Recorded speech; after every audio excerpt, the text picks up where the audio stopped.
Welcome back, horror fans, cinephiles, and giallo enthusiasts. This is Tanner Leeser, your host for all things giallo here on The King in Giallo. We are continuing our coverage for the third giallo film directed by Silvio Amadio, Amuck, released on March 21st, 1972. In this video, I will give you a condensed version of the full-length overview video, covering only the cast and crew and the plot of the movie, then I'll transition into the GialliTally. The GialliTally will contain heavy spoilers. Well, let's waste no time and get right into it. Here is Amuck. Overview. Amuck, also called Hotbed of Sex and Leather and Whips, is an Italian production released on March 21st, 1972. The film is directed by Silvio Amadio, who also wrote it. Music is composed by Teo Usuelli. The cast is made up of Farley Granger as Richard Stuart, Barbara Bouchet as Greta Franklin, Rosalba Neri as Eleanora Stuart, Dino Mele as Sandro, Nino Segurini as Commissario Antonelli, Umberto Raho as Giovanni, and Patrizia Viotti as Sally.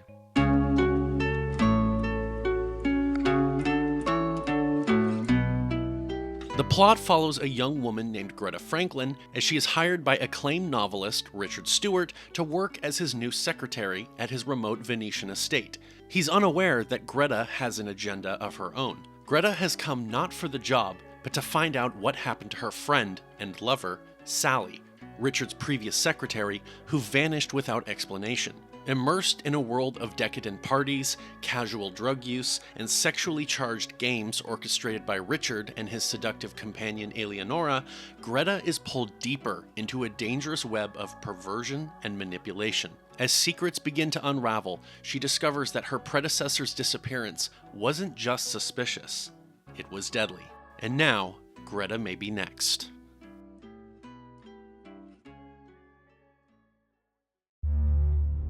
But I digress. On to the GialliTally. Spoilers ahead for those of you who haven't yet seen the film. You've been warned.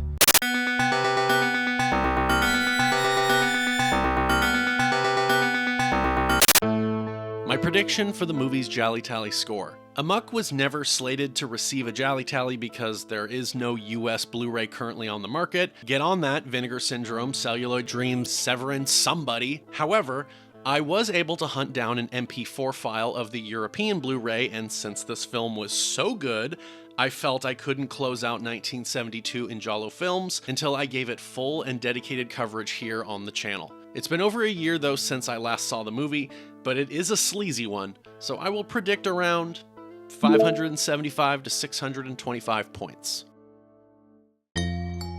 Well, let's begin the GialliTally portion of the video. Beginning, as always, with the pre-viewing cliches. The repeat offenders are 1 point for actor, 3 for writer, 3 for composer, and 5 for director.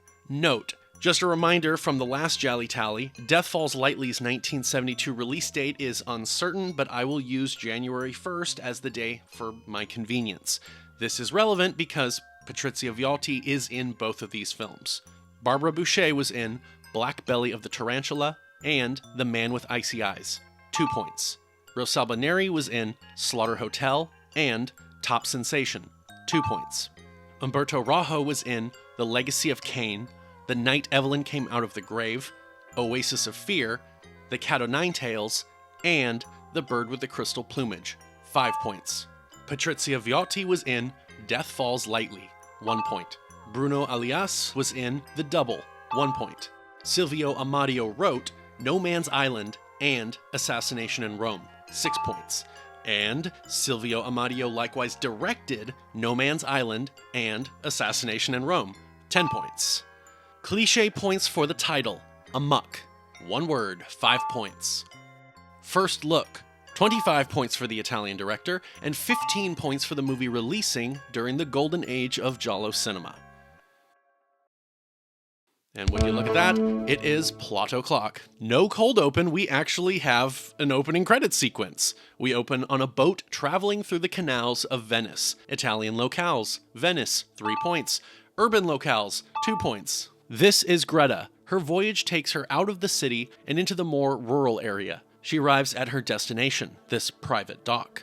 A bell is rung to signal her arrival, but no one answers, and so she lets herself in. Art featured, statues, 5 points. Z is for zoom, 5 points. Some ominous music plays as she approaches the villa. This woman, Eleanora, watches Greta as she introduces herself. She's from a publishing house in New York and has arrived to work as the new secretary. Eleanora says that Mr. Stuart is away right now, but for Greta to come in. The butler, Giovanni, grabs her bags. Audio recording device, 5 points. Greta types out Mr. Stuart's dictation. Eventually, the man behind the voice walks in. This is Richard. Greta expresses being a fan of Richard's novels. He halfway charms her. F is for fashion, 5 points. Richard shows Greta a nail on the wall, explaining that it has remained there for years, waiting for this very piece of artwork to hang from it. Richard is a man who knows exactly what he wants, you see, and will not settle for anything less.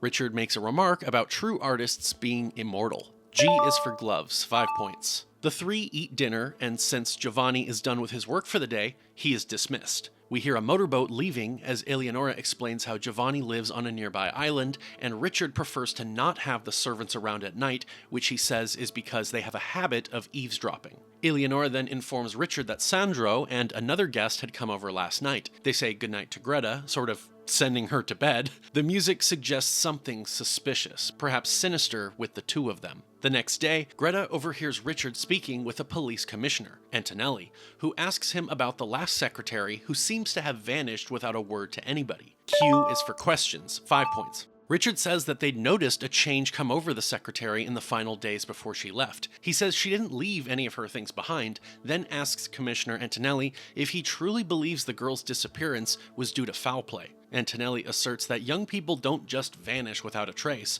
then asks if the girl, Sally, was seeing a man, but Richard says he doesn't pry into such affairs. Giovanni enters and catches Greta eavesdropping. She pretends to be busy with things just as the men come out. C is for children, 5 points. Greta and Eleanora are out about town. Eleanora expresses a desire to be friends, citing her loneliness in that house, then asks if Greta wants to join her at her hairdresser's, but Greta insists that she has her own errands to attend to. As the score plays what I can only describe as sleuthing music, we watch as Greta drops off mail, then makes a phone call. T is for telephone, 5 points. She ends up meeting with Commissioner Antonelli. Greta reveals that she and Sally, the previous secretary, were actually really close. Greta says the two had been friends since school and used to live together until Sally moved out here to Venice. Sally used to write letters every week, but that became fewer and fewer. Greta reveals the final letter sent from Sally. Antonelli reads it as we hear a voiceover. Sally seemed to be in a bad way living at the house with Richard and Eleanora. She doesn't go into details, but it sounds like Sally was drawn into a world of depravity and perverse pleasures. She says she wants to get out,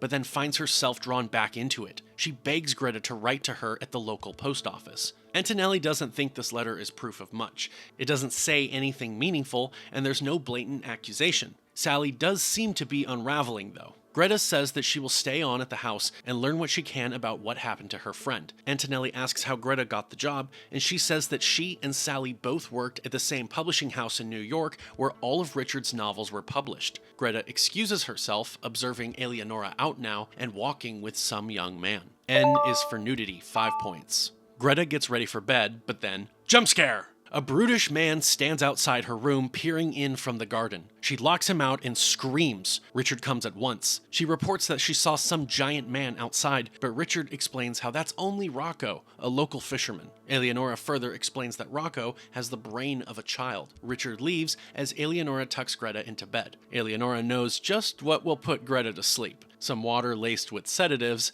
and some slow-motion lesbian action.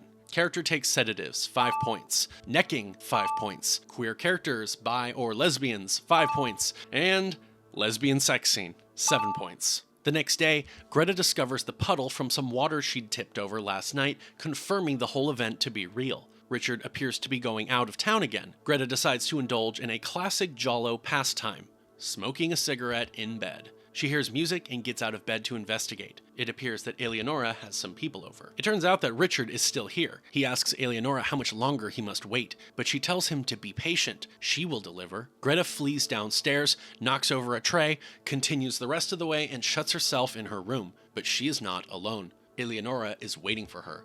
Eleanora insists that Greta get changed and come up and join them. Greta gets undressed in front of Eleanora. Upstairs, it appears to be a collection of free-spirited people. Think half hippies, half swingers. I don't know, is that anything like a libertine? Hippies, extra for drugs, 5 points. Illicit drug use, 5 points. Greta is fixed a drink with some sort of drug in it. She is, however, made aware of it, so this will not count as a drug being taken against someone's will. She downs the hatch. Richard tells Greta to get acquainted with Eleanora's friends, a bunch of decadents whom he adores. She asks him about Eleanora, but he insists that she's a mystery he'd rather not solve. This young man decides to slow dance with Greta, whilst making a remark about, quote, all of Richard's secretaries, and when Greta asks him about Sally, the man confesses to he and her loving each other very much. Richard and Eleanora seem to scheme about something, and then make an announcement about the tale of Little Red Riding Hood. The projector is set up, lights dimmed, and a stag film begins playing. The video gets the revelers excited. The young man, whom we learn is Sandro, begins putting the moves back on Greta. The video ends, but a second one begins, a more home video type, and starring Sally. Greta immediately recognizes her dear friend, which is clocked by Richard. A comment is made by one of the friends that they hardly recognize Sally here with her clothes on. The projector is shut off. We cut to Greta the next day about to do more transcribing. The recording is Richard telling Greta that he has an entirely new story for her and he begins dictating anew. What follows is Richard literally describing Greta's situation, a young woman going to a place to find out what happened to her friend and taking on the same job as the friend as a pretext to get close. Cut to Richard asking Greta how she likes his new story. She doesn't have much to say, noticeably uncomfortable. He describes to Eleanora his desire to write a whodunit while further explaining that he believes that someone could commit the perfect murder and get away with it. As the author, he's practically plotted the whole thing out.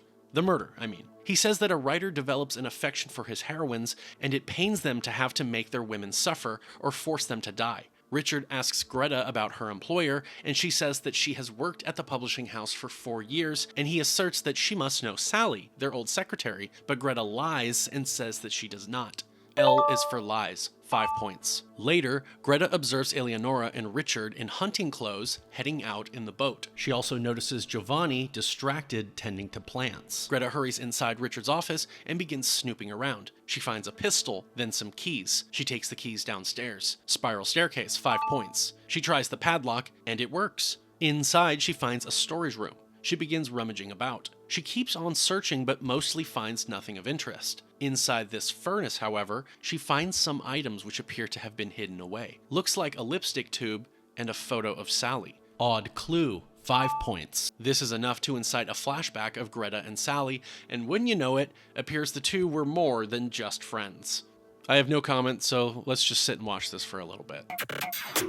Slop. No, it sounded like slop. No, but really, it was slop. Alright, that's good enough. Her reminiscing is interrupted by the sound of footsteps descending the stairs. Giovanni discovers the padlock is unlocked. He investigates. The music in this scene has a theremin, and I'm sorry, but that will always make me assume that a flying saucer is about to land. He searches and searches, but doesn't find anybody or anything, and so he leaves and locks up the place. I like how even though she heard the door being locked, she has to try the door still, just in case, because honestly, you never know. Like, as foolish as it seems, her knowing the door's locked and still trying it, she'd technically be more foolish for not trying the door first, because you never know.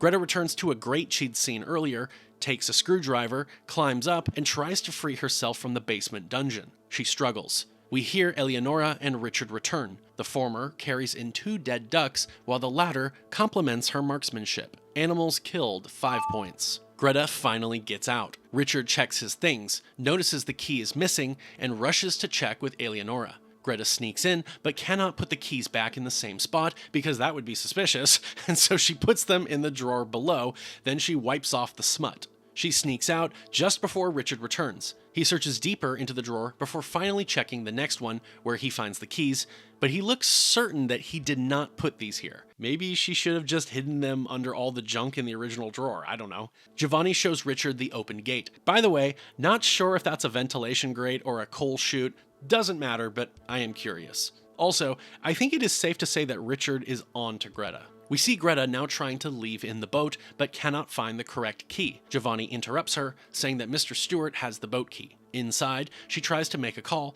but the phone lines are down. She hears the boat departing, and in fact, Richard and Eleanora are leaving again. Trapped at the house once more, with no phones to use, she decides to get back to her job of transcribing. The new recording is Richard dictating the next part of the story, the girl's disappearance. We watch either a dramatization of his narration or a flashback. I'll make a decision whether I think this constitutes a flashback before the end. We see a man row a gondola away from the villa in the dead of night. Inside the boat is the naked dead body of a woman. Her corpse has bruises around her neck from being strangled. Once clear of the reeds, the man binds the body and tethers it to an anchor. A fishing boat approaches up ahead, but passes without incident. The man tosses the body into the sea, which sinks to the depths. Cut back to Greta listening to the end. Pause real quick here, because I want to add extra points for the art. In this case, the writing of a novel being central to the plot. 5 more points. The phone rings. Greta rushes to grab it, but it is intercepted by Giovanni. It's Richard. He'd like to speak with Greta. Richard says that he and Eleanora will be dining out tonight and that they will be having guests over later, including Sandro. They hang up. Greta calls Commissioner Antonelli, but is told that he's out of town and will be back tomorrow. She asks for him to call back. Greta goes wandering outside. Unseen by Greta, a boat approaches just as she finds an old shack by the water and goes inside. K is for knife. I'll say extra points for the blade reflecting the light. 10 points. In walks Raho. Greta puts the knife down and attempts to be cordial with the man. She apologizes for entering, having assumed the shack was empty. She introduces herself as Mr. Stuart's new secretary over at the villa. She's ready to leave, but is startled by Rocco's bucket of live eels. He tries to demonstrate how everything is fine by butchering one of the specimens before her. Because, nothing says there's nothing to fear quite like nailing an animal to the table and slicing it open. I don't know. By the way, there are some naked photographs in the background, just a heads up for later when I'm counting nudity. Animals featured, eel, 2 points. Animals mutilated, 3 points. Raho cuts up the eel, but gets distracted by Greta's low skirt. He accidentally cuts himself, but Greta helps by rinsing the blood away and dressing his wound. Raho gets a little handsy, but seems more appreciative than anything else. Greta says goodbye. Back at the villa, Richard discusses the fair weather expected tomorrow so they can all take Greta hunting. She seems less than enthused. Richard remarks on no heat coming from the fireplace and a strange cold draft of air. The windows suddenly blow open. Richard sets the gun down on the chair and shuts the windows, but then Eleanora faints. Richard claims that this has happened before, and the reason is because Eleanora possesses extrasensory perception, ESP. Richard suddenly notices the gun has disappeared, except that we saw it disappear before this. Take a look.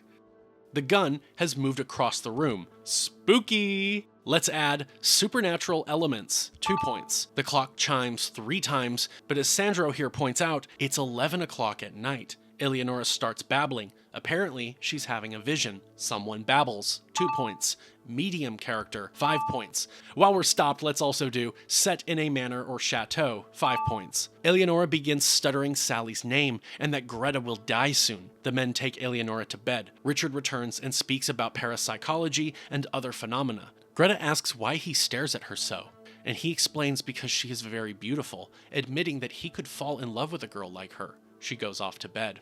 We cut to them the next day, hunting in the lagoon. Richard instructs Greta to fire, but she stands in the boat and nearly falls out. He ferries her over to land, suggesting it'd be better for her to be on solid ground. Eleanora and Sandro are masters, however, and shoot one duck after another. Greta walks to the end of the island. Richard gets out and stalks towards her. She attempts to aim and shoot, but her gun seems to misfire. She checks her ammo and tries again, but it becomes apparent that she was never meant to successfully fire her weapon today. Suddenly, Eleanora pulls a Dick Cheney and starts firing at Greta. Greta runs for her life through the thick reeds. She loses her cap, then tosses her gun and hides. Sandro and Eleanora take to the boat to find where she might be hiding. Richard pushes into the thicket to find her. Greta crosses paths with the boat and turns tail. Eleanora fires a quick volley and Greta falls to the ground, but she gets up and keeps running whilst Richard continues to search for her. Foot chase, 5 points. Greta's escape through the salt marshes leads her directly into a swamp, and like one of those old westerns with quicksand, Greta begins to sink in the swamp.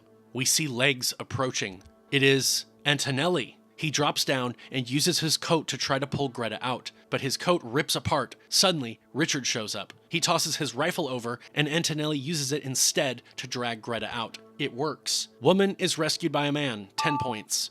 Back at the villa, Antonelli cleans himself off and tells Greta that he came as soon as he received her message. She tells him that they tried to kill her, that they were going to pass the whole thing off as a hunting accident, that they gave her a gun that wouldn't shoot, then fired at her, but she managed to escape through the barrena. Antonelli warns her that she must be certain of this, which she asserts to the truth, stating how Eleanora had fired at her. But when asked how far off she was, Greta admits it was some distance. He clarifies that she's a marksman against flying ducks, and a stationary human at that distance would have been a sitting duck. Greta claims that they murdered Sally and buried her body in the estuary. She is certain about Richard, but Eleanora, she believes, is at least involved. She states how he's confessed to the murder, but must explain that he confessed via the plot through his new dictation. She does that whole, "oh, forget it, you wouldn't understand" thing, and Antonelli tells her that she is under great strain and that she should just leave the villa. She retorts that that's exactly what they want her to do. Richard comes in with a warm meal for Greta. He offers her water with a few dashes of stimulating drops. I don't know. He insists, but she doesn't drink. Richard apologizes to Antonelli for the whole affair today, taking blame that it was a bad decision on his part, knowing that Greta did not have a hunting license, but it's not all bad.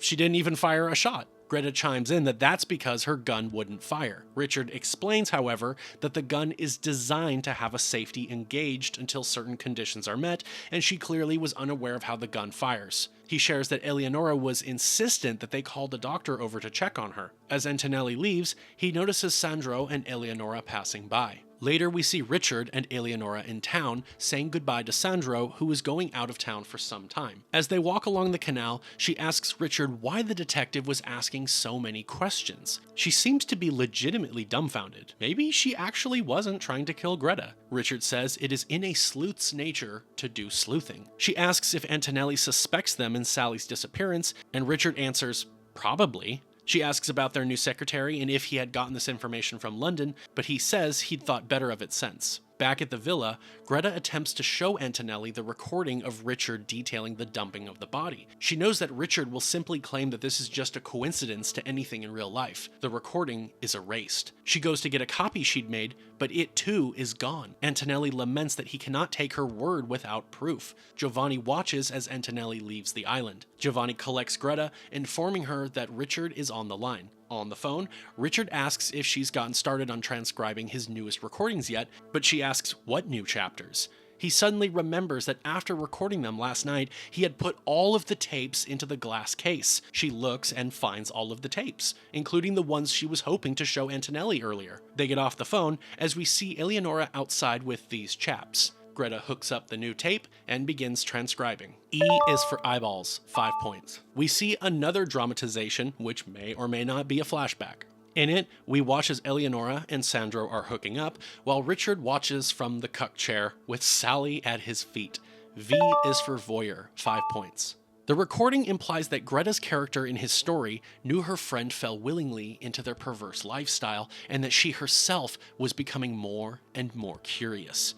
Cut to Greta and Richard at an indoor pool. He confesses to falling in love with her. Greta asks about Eleanora, but he says he only has admiration for her. We see Eleanora off flirting with another couple. Richard mentions how she recently has been playing the part of the defenseless woman, and people always fall into her deception. He admits to not loving her like that. He says he loves Greta for her honesty. She asks about Sally's death and demands the truth. Richard fixes himself a drink. J is for J and B, 5 points. He says it was an accident, then tells the story. He says he'd called the house to tell the girls that he'd be late. Eleanora had gone outside to practice her shooting. Because of these scoped shots, let's add first-person POV, 5 points. Eleanora spied Raho chopping wood. Extra points for Z is for zoom for a zoom on a weapon, 5 more points. Eleanora visibly had taken a liking to Raho and decided tonight was the night to invite him over to the house. Later, they had a little party. While Eleanora got Raho drunk, Sally danced seductively to music. Eleanora flirts with Raho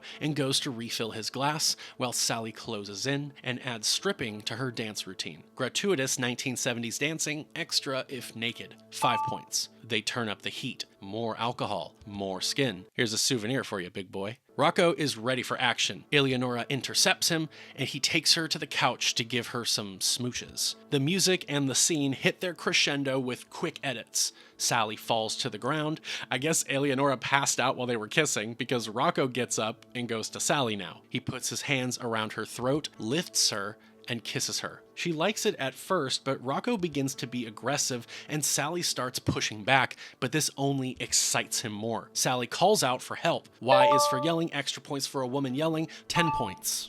Eleanora sits up and watches, then begins laughing, apparently not noticing the danger in the situation. Typical 1970s Italian misogyny, woman is SA'd. 7 points. Eleanora fights Raho off so Sally can escape, but he throws Eleanora to the ground. He corners Sally, but she grabs a fireplace poker. She attempts to fight him off, but it's a critical fail on that dice roll. This results in Raho strangling Sally to death. Richard says when he'd gotten home, Raho was gone. Eleanora was unconscious, and Sally was dead. Greta reveals that she always knew that Richard was innocent and must be protecting someone else, which that's not what she'd said earlier, but okay. They buried her in the lagoon. Richard Stuart. He denies being innocent because he refused to report the homicide out of fear of the scandal it would cause his career. He admits to getting rid of the body, though.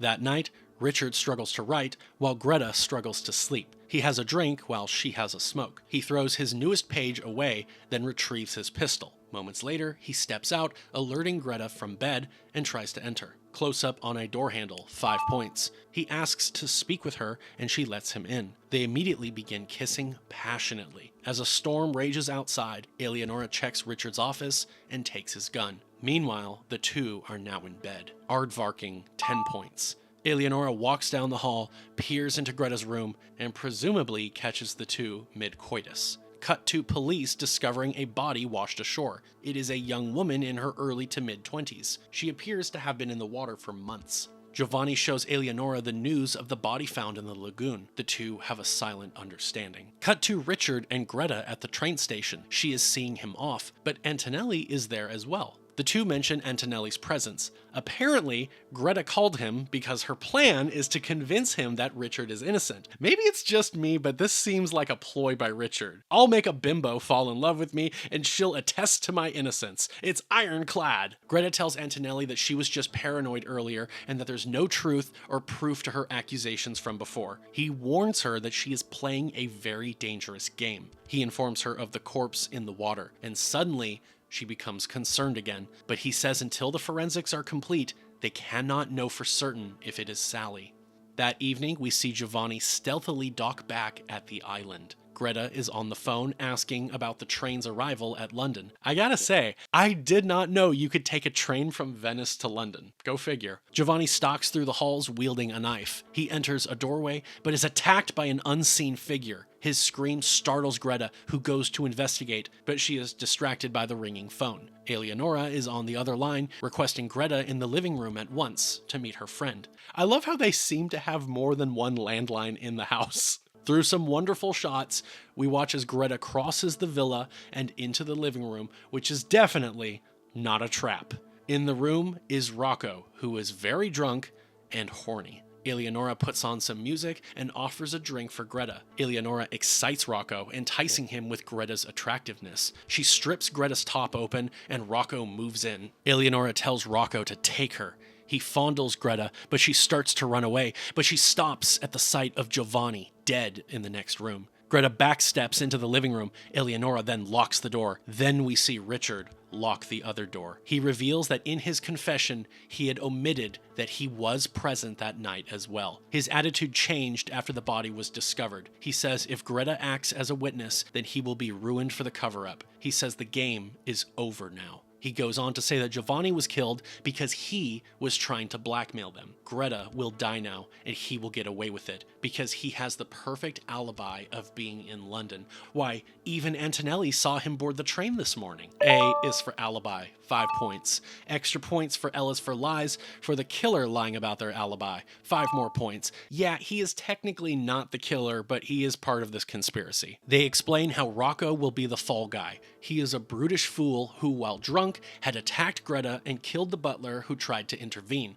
Greta tries in vain to escape, but she cannot. Eleanora sicks Raho on her. He carries her to the couch and puts the smooches to her. Richard states that the bodies will be found in Raho's shack, and he will take the fall for Sally's murder as well. Eleanora congratulates Richard for coming up with the perfect crime. Raho continues his mindless assault, but suddenly, everything changes when Greta brings attention to his finger wound, the very same one which she had cleaned and dressed for him. Suddenly, morality takes hold of Raho, quelling his sexual fervor. She was good to him. He cannot do this to her. Eleanora commands Raho to continue, but he doesn't move. She slaps the piss out of him, but roll for luck. That's a fail. He throws her away. She grabs the knife and goes to stab him, but he overpowers her and gives her some slaps of his own.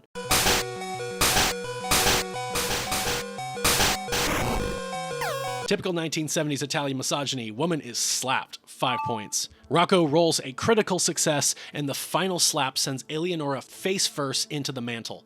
Blood trickles down her face.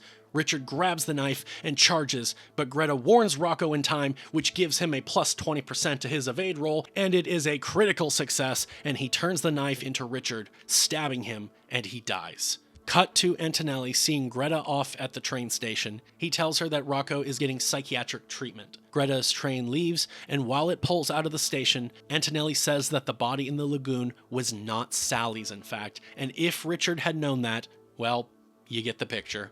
And so ends the movie. Let's add some final cliches. Extra points for N is for nudity, for someone being nude during their murder, 5 points. O is for obsession. I am struggling with this one, but I'll go ahead and add extra points for the killer being obsessed. 10 points. I guess it could also be the sleuth being obsessed. S is for secrets. 5 points. I'm not going to do extra points for this though, because I do think that it is kind of predictable, although I will say that Raho being involved is a little bit of a surprise.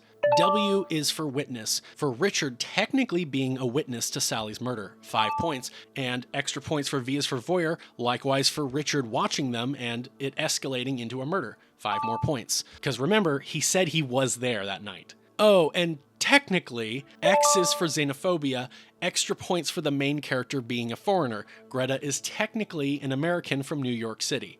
10 points. No points to hidden identity of the killer until the final moments, because we learned Raho was the killer roughly 20 minutes before the film ended, and it turns out that he did, in fact, kill Sally.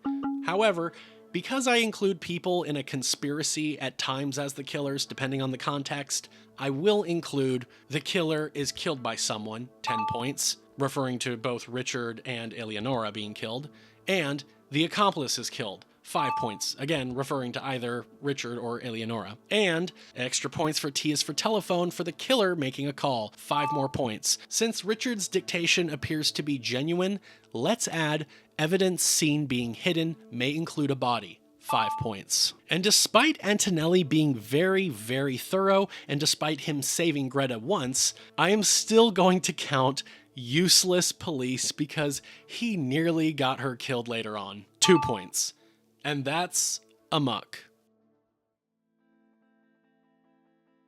Amuck. Okay. I enjoy this one. This is one I was not anticipating I would really, really like. And it's funny because the book that I have from Troy Howarth that many of you have as well that talks about giallo films from their inception until after 1973, it uses the poster as the cover for the book. And so when I got to the movie, I was like, oh cool, it's the movie that cover comes from, that the poster comes from. And I hadn't really heard anything about this movie in the decade before, since I'd been a fan of giallo films, never heard anything about it. And when I was mentioning that it was coming up, some people had talked about it saying, oh, it's really good. And I kind of was like, well, I mean, yeah, maybe they think so, but I mean, if it's not on DVD or Blu-ray in America, and I haven't really heard anybody talk about it, it's like it's probably not that good. So I wasn't really expecting it to actually be great, and it was. It was actually really, really good. This is probably this might be a stretch, but I would like to say it's my favorite Barbara Bouchet giallo film. But like I said, that might be a stretch. It's my favorite with Farley Granger. It's probably my favorite with Rosalba Neri. That also might be a stretch, but as far as I can tell, I can't really think of anyone that's better. And when I say think of one that's better, I mean better in terms of like, not just it's a better movie, but I think these actors did very well in this movie. Like Barbara Bouchet is really great as the lead in this movie. And this was also the movie that watching it made me reevaluate Patrizia Viotti as like, no, she can act. She can act. I just thought it was a little odd performance in Death Falls Lightly. But yeah, my thoughts on this movie, like I said, obviously I really like it. And I've said this before that I typically only do a GialliTally for a movie that I own on physical media. And if I don't own it, then I don't really cover it. And it usually needs to be on a more, it usually needs a better restoration, but I'll let a cheap DVD slide occasionally. But this one, there's no US Blu-ray. I think it's like a French Blu-ray or a German Blu-ray or something like that. But I'd found the MP4 file for it online, or I found, it streaming online. And I thought, you know what? I'm going to break my rule. I'm going to cover this one. And I know that's just going to invite people to message me or comment saying like, you should go back and cover this one. You should go back and cover this one. And that's totally fine. I will do that. But, I will start having that be on Patreon. Not that the video will only be on Patreon, but I'll open that up on my Patreon, that if you are one of my paid patrons, you can vote on which GialliTally I do and when that comes up. However, I just don't have that in my schedule because I'm trying, guys. I'm trying to finish 1972, and I also, like, Vinegar Syndrome and Celluloid Dreams keep coming out with new media, and I'm trying to pause to cover some of their media as it's relevant. Like I don't want to give a review on a Celluloid Dreams or Vinegar Syndrome release that came out technically a year before when I'm doing the video. So I might be putting some things on hold so I can cover this and cover that. But anyways, Amuck, really, really like it. It is one of the better giallo films that uses Venice as its setting. I will give the better one to Who Saw Her Die, though, because it's more set in Venice, like in the city, whereas Amuck is mostly set in the Barena, like on the outside, the outskirts of it, which is very unique, very, very unique. Like, holy crap, this is a unique movie. And yeah, the setting, the characters, and it's a very good in terms of the red herrings, where they don't give you a lot of characters. And I actually feel like instead of the ones where you get like 10, around 10 red herrings and they kind of pull the rug out from under you, I like the ones where they only give you a few, and it's really hard to determine if this person is innocent or guilty, because we don't know throughout the movie whether Richard killed Sally. But it's like either he did or he didn't but is covering it up, or she totally just disappeared. But she didn't just like leave, but who knows? But it's good. There's so many red herrings. It could be Richard and Eleanora. I like how Sandro, you keep seeing Eleanora with Sandro or Eleanora with other men, and it kind of suggests like, at a certain point in the movie before it's solved, maybe they're involved. Maybe one of these other men is involved. Maybe they kind of sold her off to someone. You don't know. The music, very decent. Like I said, the theremin being used at one point, I'm always like, I don't like, not that I don't like a theremin, but to me, it's just, I can never divorce it from sci-fi movies. It will always be 1950s, 1960s, little green men flying saucers. That's what I will always think that. What else can I say? The writing is superb. The directing is really, really good. This is probably, is this the best Silvio Amadio giallo film? Or Smile Before Death? You will find out in my best of 1972 video, but I will just say this, that holy crap, not only did he do 2 giallo films in the same year, but they're both really good. Really, really good. And he wrote them. Guy can write. Holy shit. Like Silvio Amadio, I don't think gets enough credit. I mean, he made 4 giallo films. 2 of them are really, really good.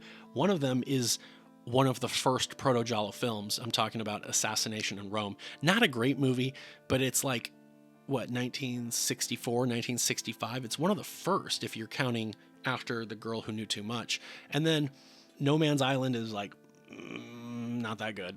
I barely remember it, but anyways, yeah, this movie, Amuck, should absolutely be seen by giallo fans, giallo veterans. If you watch my channel and you haven't seen this movie, you gotta check it out. It's really good.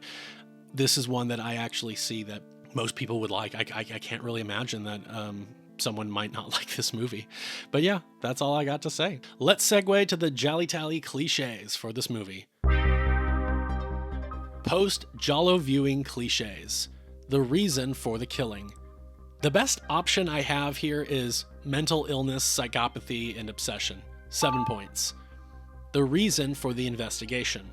Revenge or obsession due to losing someone to the killer. 10 points. And amateur detective, so add 5 points. Bonus points.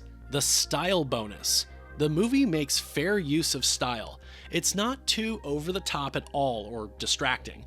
We have our zoom ins and zoom outs, crash zooms, slow-mo, choppy editing, mirror shots, first-person POV, plus a scope cam, and some fading in and out to show someone is drunk.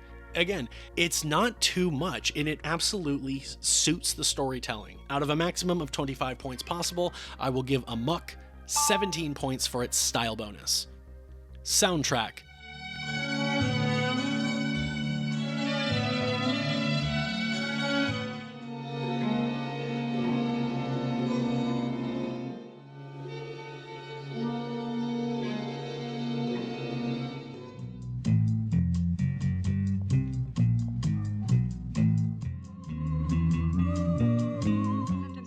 I wonder if I'll ever see you again. Write to me, I beg you.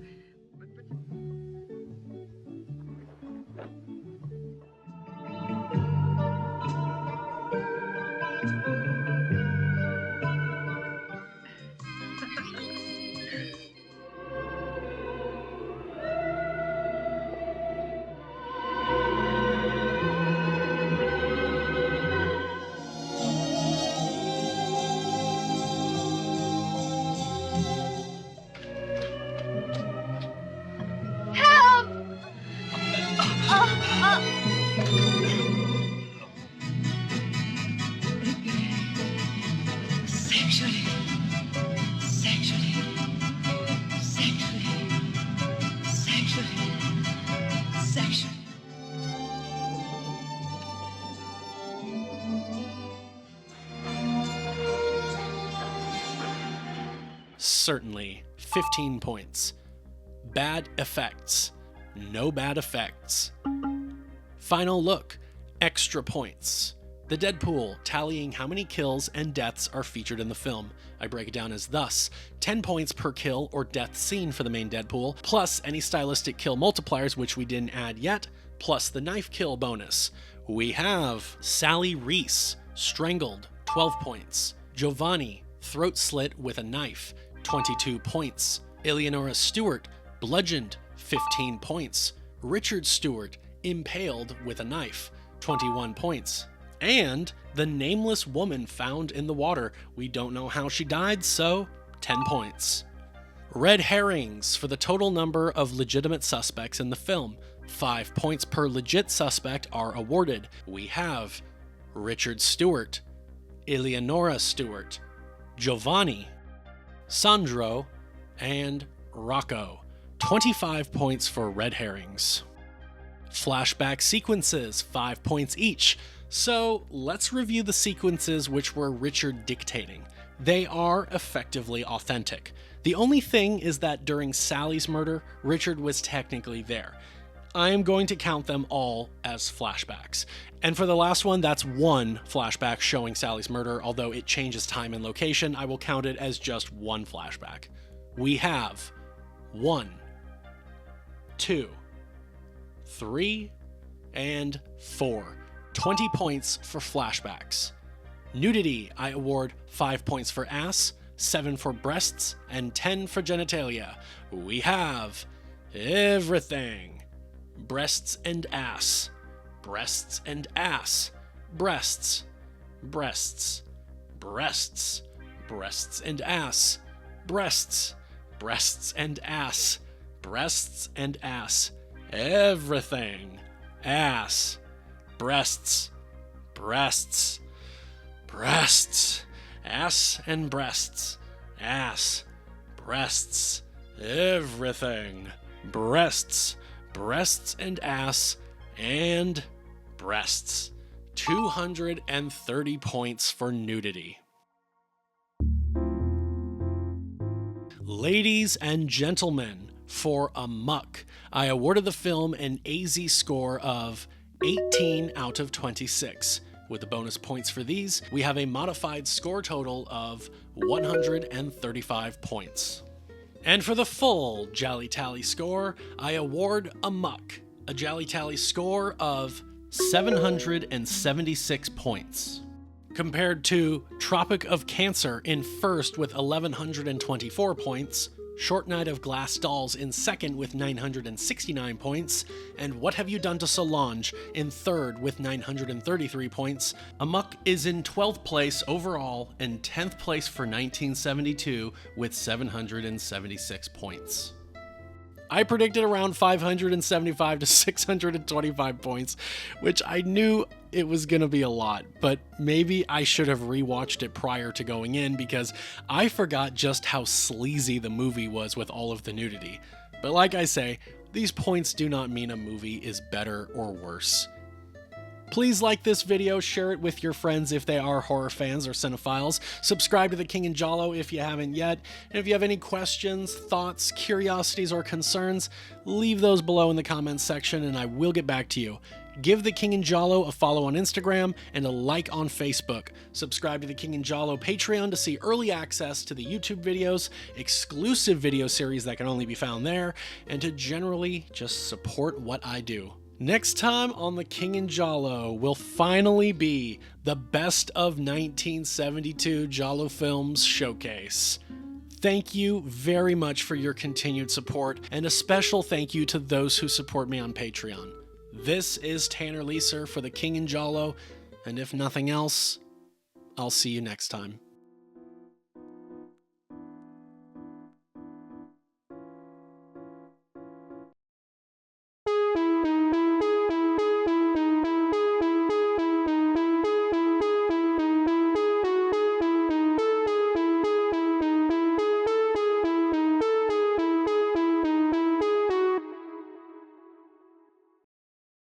Poor old thing, he's tired out. Too much riding for the fool. Oh, you're too much. Did you hear that? I said, poor old thing, he's tired out. And Guido said, too much riding for that hood.